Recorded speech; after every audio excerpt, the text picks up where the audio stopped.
In our last lecture, we talked about various theories of free will and responsibility. This week, we'll be focusing on one. And I want to start our discussion in kind of a strange place. Here's a case that I posted in our course Canvas about a man whose brain tumor turned him into a pedophile, according to the headline here. So here's the details of the case. The man was 40 years old. He had been a corrections officer and a teacher, and then he started getting these overwhelming pedophilic urges and started visiting brothels, started collecting child pornography, and even made advances on his prepubescent stepdaughter. And it got to such a bad state that he was charged and sentenced. He was required to take some sort of medication and required to start a program. But his behavior got worse and worse. So as he was checked into a hospital, he was making advances towards, like, inappropriate advances towards the nurses. And he started losing control of bodily functions. And they did an MRI of him, and they found that he had a brain tumor. They took out the brain tumor, and pretty quickly he returned to his normal self without the runaway pedophilia. A couple years later, his behavior returned. And lo and behold, they did another brain scan on him. The tumor had returned. They took out the tumor, and his behavior became more regular again. Now, is the man responsible for his behavior? If you read this article that I posted, they have some experts saying that this area of the brain where the tumor was affects control, whether you're able to control certain urges. And if a tumor in that region could threaten your control over your urges. And if that's the case, and if the man absent the tumor is a normal, nice person, but with the tumor is suddenly all kinds of bad, including a pedophile, then it seems that he shouldn't be held morally responsible because he's not morally responsible for the tumor coming into his brain. And the tumor coming into his brain is outside of his control. And if that's what causes the bad behavior, then it seems the bad behavior is outside of his control too. Now, this is a local threat to moral responsibility. If this guy's brain tumor caused his behavior and he's not in control over whether he has a brain tumor or not, then it seems he's not morally responsible. But the issue is, a bigger issue is none of us is responsible or played much of a role in, if any role at all, in determining things like the way our brain is. So our brain chemistry or the neural pathways that are involved in decision making. And if we're not responsible for that, then it seems like we're not responsible for our behavior either.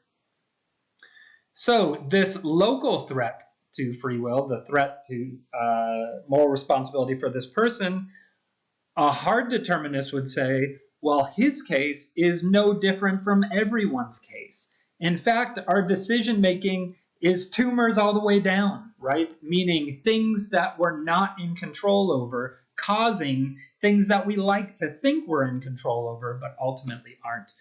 So hard determinists will make the case that we're not responsible for any of our behavior, because we don't have free will. So this week we're going to zoom in on hard determinism. And the author we read for today was Paul de Holbach.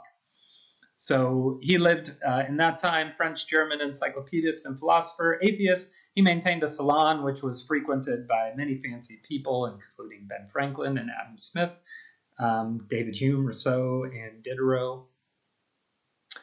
He starts his essay by pointing out some determinants of our behavior some things which cause our behavior which are out of our control, some of which we might categorize under the heading of nature. So he talks about our constitution. So things like when and how much we get thirsty, when and how much we get hungry, when and how much we get tired, when and how strong our sex drive occurs or guides our behavior, our pleasure-seeking and pain-avoiding drives. All these things are come naturally to us, right?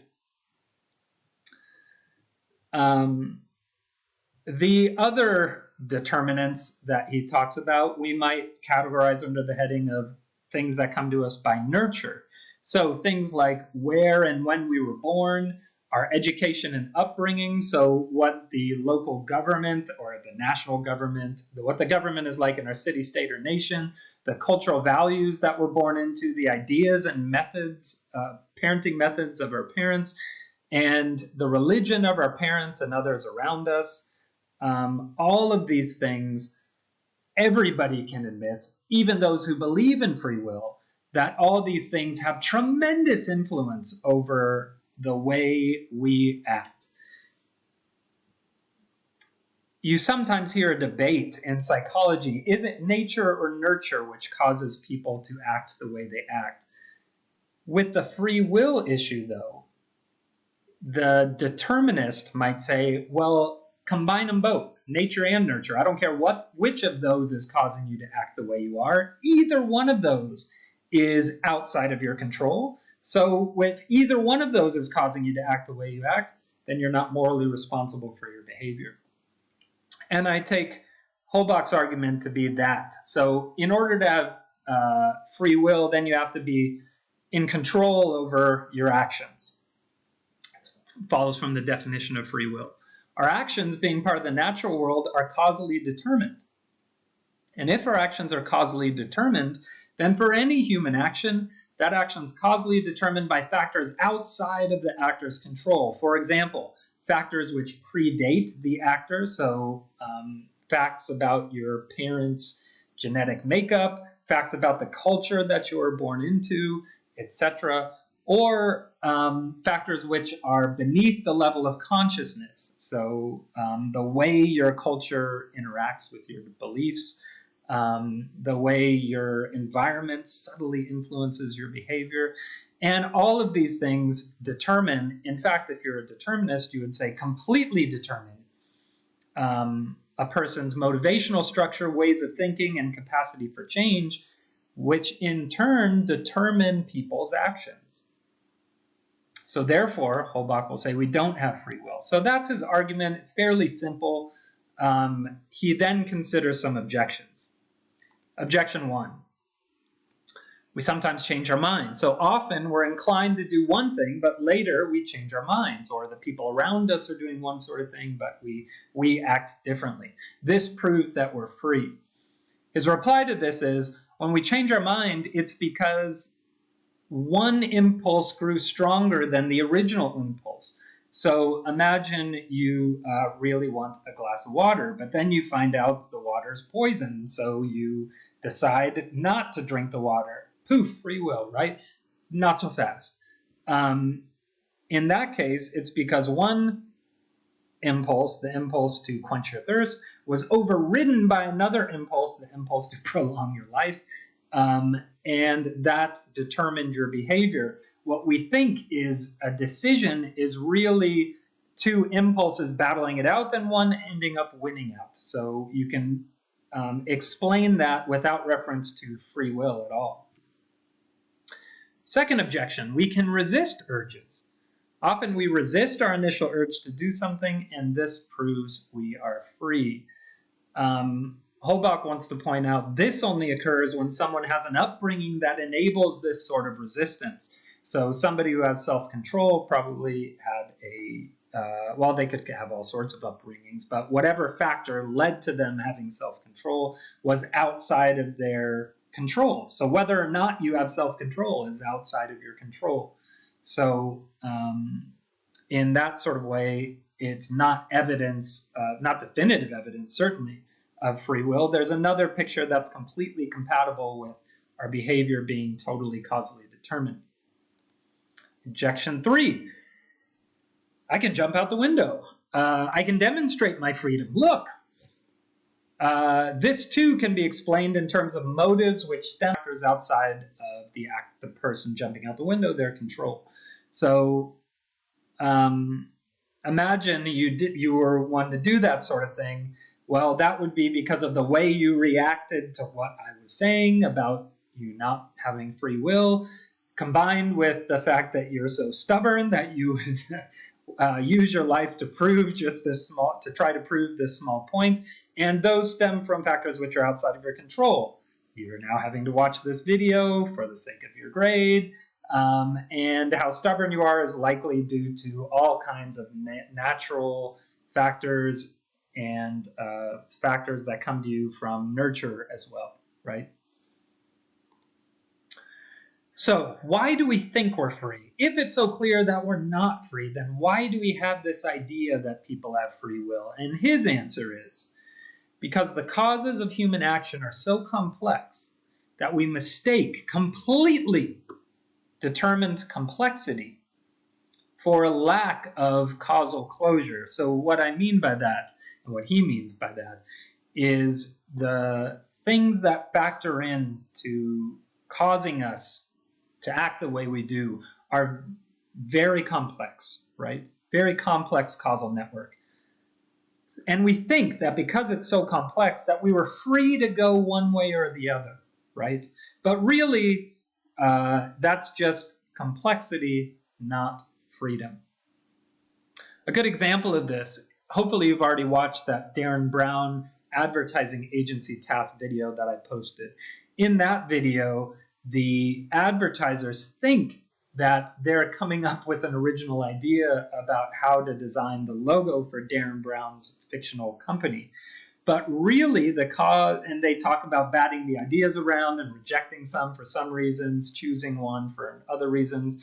But really what happened is Darren Brown and the producers of the show planned the advertising agent's route to the meeting such that they'd come across the gates of the zoo, they would see a harp, they'd see the phrase, the tagline, and they'd arrive, and those ideas would all be in their subconscious, and then they'd reproduce them when asked to develop a slogan and a logo.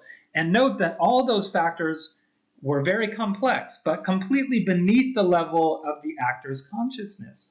So they produced this. They mistakenly think that their behavior was free, that they were freely choosing some things, when really it was determined by factors beneath the level of consciousness, so they were not free. So that's Holbach's argument. Now let's get to some quiz questions. According to Holbach, which kinds of factors which cause a person's actions are in the person's control?